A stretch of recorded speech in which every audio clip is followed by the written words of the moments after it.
Oi, vamos continuar analisando o livro de Êxodo, o livro da saída da escravidão espiritual. Já iniciamos o estudo do capítulo 3 de Êxodo e hoje vamos continuar esse estudo. É uma manhã de segunda-feira, dia 7 de julho de 2025, enquanto eu gravo esse vídeo para vocês. Eu não sei quando você vai assistir, mas existe uma palavra de Deus para a tua vida e hoje eu espero ser o canal de Deus para chegar na sua casa e essa palavra que ela venha chegar ao seu coração e ser a resposta que você tanto pede para Deus, tá bom? Vamos lá. Eu gostaria de ler com vocês o capítulo 3, versículo 11, que diz assim: Então Moisés disse a Deus: Quem sou eu que vá a Faraó e tire do Egito os filhos de Israel? E 12 fala: E disse: Certamente eu serei contigo, e isso te será por sinal de que eu te enviei. Quando houveres tirado este povo do Egito, servireis a Deus neste monte. Então disse Moisés: Eis quando eu for aos filhos de Israel e lhes disser: O Deus de vossos pais me enviou a vós, e eles me disserem: Qual é o seu nome? Que lhes direi? Versículo 14. E disse Deus a Moisés: Eu sou o que sou.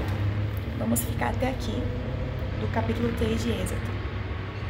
Moisés, ele faz um questionamento que o profeta Jeremias também fez, quando Jesus chamou ele, um simples pastor de ovelha, para ser o libertador do povo de Israel, da escravidão no Egito.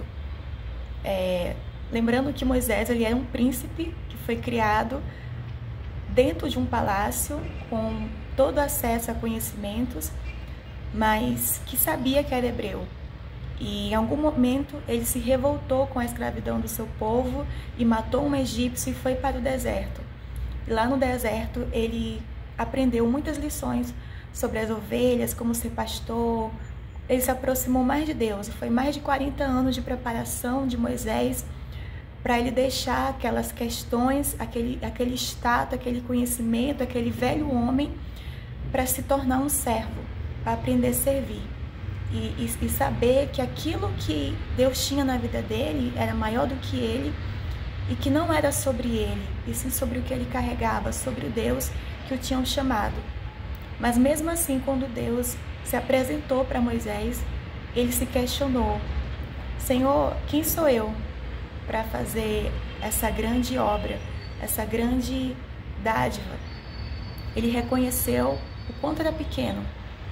E às vezes a gente passa por coisas, né, que Deus permite a gente passar para que a gente desça, né? Tem uma canção que eu gosto muito, eu não lembro o nome, mas basicamente assim: quando o meu eu e o meu orgulho descer comigo e se misturar com as águas do rio, então fluirei como Naamã. Aí o refrão fala: Senhor, quebra o meu orgulho, eu quero descer.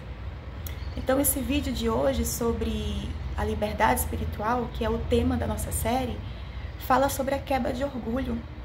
Porque o Senhor, ele vai usar alguém que está tão cheio de si, que não dá espaço para que o Espírito Santo, ele trabalhe na sua vida, para que o Espírito Santo molde o seu caráter, molde a sua identidade, molde o seu ser.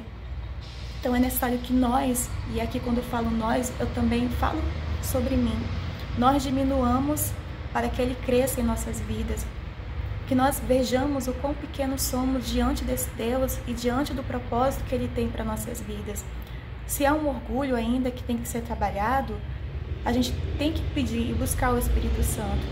E aí eu te pergunto, você que está assistindo esse vídeo, que está orando, que está buscando se aproximar mais de Deus, se você já recebeu o Espírito Santo. Porque hoje de madrugada, quando eu acordei para orar, eu comecei a ler o livro de Atos, porque eu terminei o livro de Tiago, do Novo Testamento, e eu estou com a meta de ler o Novo Testamento e o Antigo Testamento, os livros de forma parecidas ao mesmo tempo. Então, eu estou lendo, por exemplo, Atos agora, no Novo Testamento, e Isaías do Antigo, relendo Isaías do Antigo. E assim eu quero continuar até terminar a Bíblia completa. Enfim, e quando eu acordei de madrugada para buscar, para orar ao Senhor, caiu em Atos.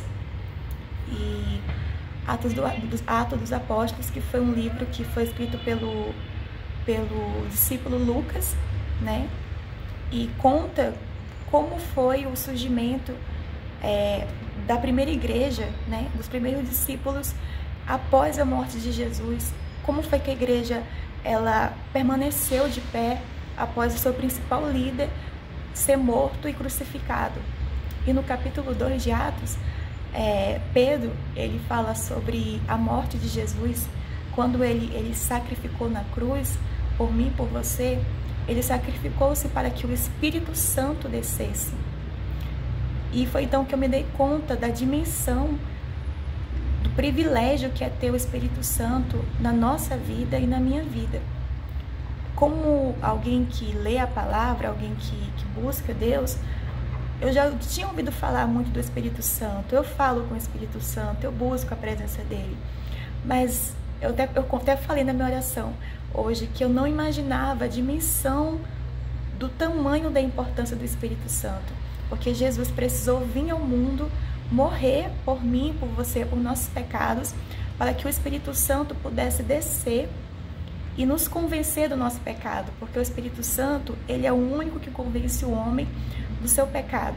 Não sou eu que vou te convencer dos seus pecados. Não é um pastor, não é uma religião, não é outras pessoas, não é seus pais, seus amigos. O único que pode convencer você dos seus pecados e te moldar para ser uma pessoa melhor, um ser humano que agrada a Deus, um servo que desce do seu orgulho, que desce do seu altar, né? O altar do alto ego, é o Espírito Santo. E Atos, ele fala isso, que o Espírito Santo desceu para nós. E nessa minha oração de madrugada, eu até falei: Espírito Santo, aposta em mim. Porque você vê, Jesus, quando estava na terra, ele fez tantos milagres, ele falou tanto de amor, ele mudou tantas histórias de forma positiva. E hoje eu e você temos a oportunidade de, ao lado do Espírito Santo, fazer o mesmo, sermos seguidores de Jesus, sermos parecidos com ele através do Espírito Santo. E quantas vezes nós não colocamos o Espírito Santo como prioridade em nossas vidas, colocamos o trabalho, a carreira, um relacionamento, uma vida financeira bem-sucedida, e o mais importante, que é o Espírito Santo, a gente deixa em uma caixinha como se ele não fosse necessário. Como se ele não fosse necessário. É como se a gente quisesse as bênçãos, mas não quisesse ter intimidade e amizade com o abençoador. Faz sentido para você? Aqui, nessa passagem de Êxodo, Moisés ele se encontrou com Deus.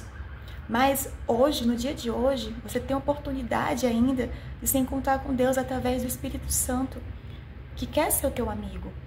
Mas voltando aqui para o Êxodo, nessa passagem específica, ele fala assim no versículo 12: certamente eu serei contigo, e isso te será por sinal de que eu te enviei.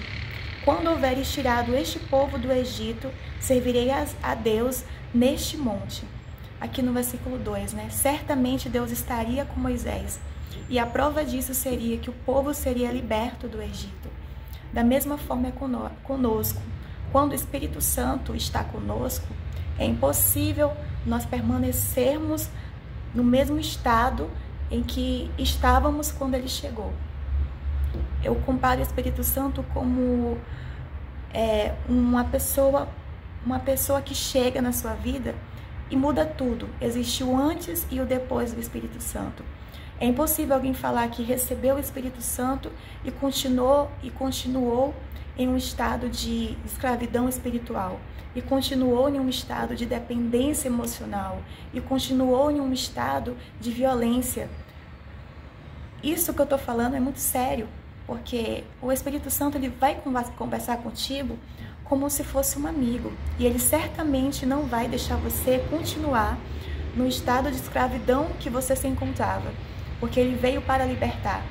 Para a liberdade, somos chamadas, né? Somos chamadas todo dia, através da palavra de Deus.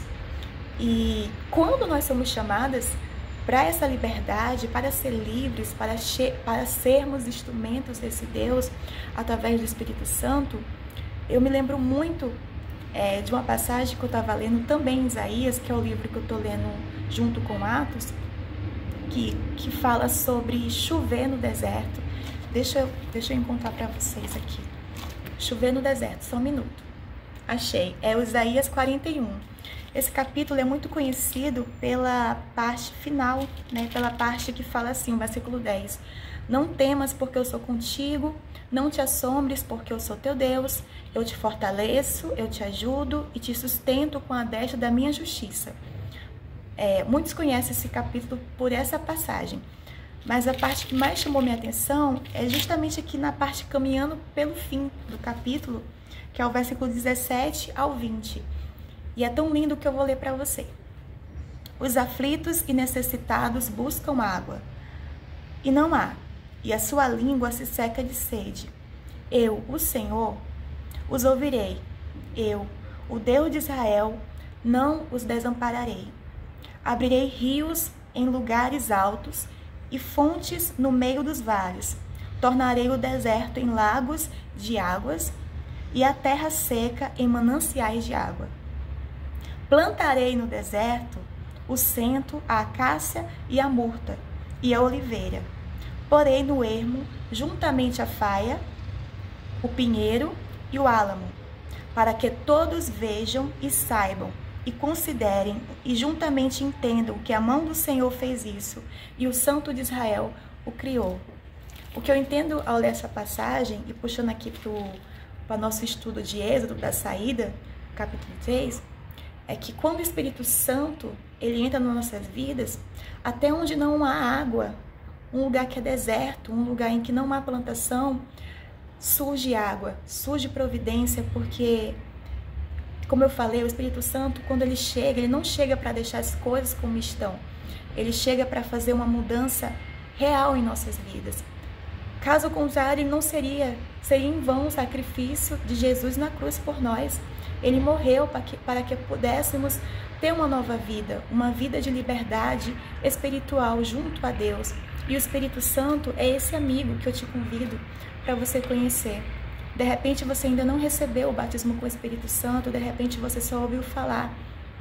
E assim como eu, às vezes você já tem o Espírito Santo, mas não tem dimensão, não tem dimensão do tamanho da importância que é ter o Espírito Santo na nossa vida. Ele é o nosso amigo, ele é o nosso conselheiro, ele é o nosso pai, ele é quem intercede por nós em oração.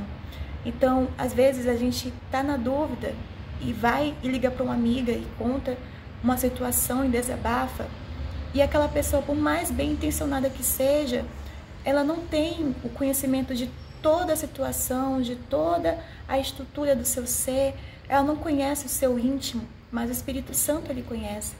E ele quer ser o teu conselheiro, e ele é o teu conselheiro. Mas a gente, muitas vezes, procura pessoas para nos aconselhar e não o Espírito Santo. E aqui, no Êxodo, ele fala, certamente eu serei contigo. E o sinal disso é que você vai sair, vai tirar esse povo da escravidão. Para a nossa vida, quando o Espírito Santo está conosco, nós não permanecemos em um estado de escravidão. E essa reflexão você tem o Espírito Santo? Porque senão, busque, comece a orar de madrugada, levanta 3 horas, ore, se proste, fale, Deus, eu realmente quero receber o Espírito Santo.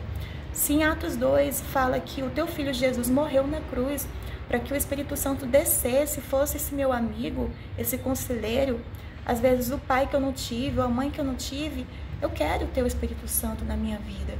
Às vezes a gente procura tantas outras coisas, né? A gente procura Deus quando está em um momento de dificuldade, quando um parente está no hospital, quando as portas se fecham. Mas quando você tem o Espírito Santo na tua vida e você recebe ele na tua vida, você consegue passar por todos esses tipos de provas sabendo que é livre, sabendo que o tesouro maior está no céu e que Ele está preparado para você, mas que você tem que buscar todo dia, orar todo dia e não deixar as lutas do nosso dia a dia te desanimar da presença, te desanimar ou te retirar da presença de Deus. Se essa palavra fez sentido para você, deixe seu comentário, curte, compartilha e vamos continuar o estudo de Êxodo. Tem mais vídeo no canal, é só acompanhar. Tchau!